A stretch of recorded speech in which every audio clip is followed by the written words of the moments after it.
gagawa ako ng juice. Kaya yung pinagtanggalan ko ng lemon, yung balat, yan. Isasaing natin yun.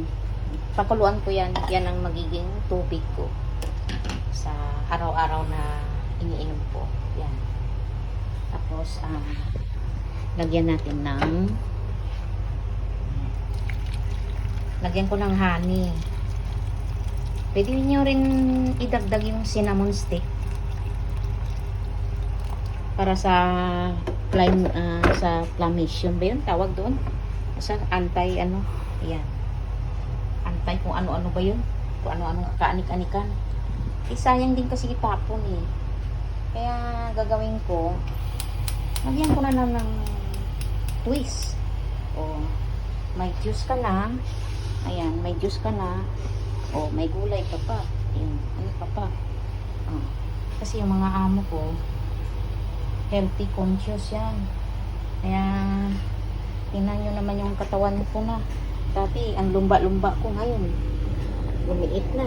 Ang gusto ko lang, lumiit yung pusong ko.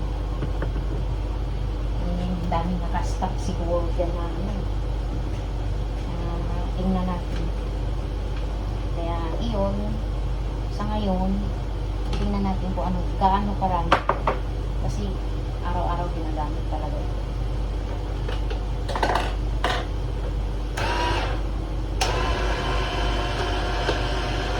Ganda itong bagong juicer ngayon, yung high-tech yung juicer.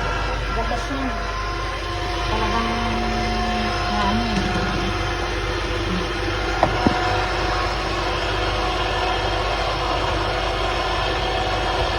hindi yung ibang ang dami okay lang, mabilis yung juicer.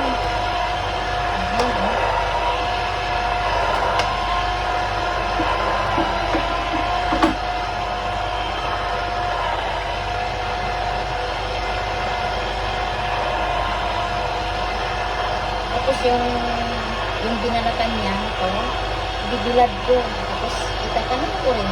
Ginagawa kong fertilizer. Thanks it guys. Okay, bye-bye. Thank you sa pinapanood nyo. Konting kaalaman.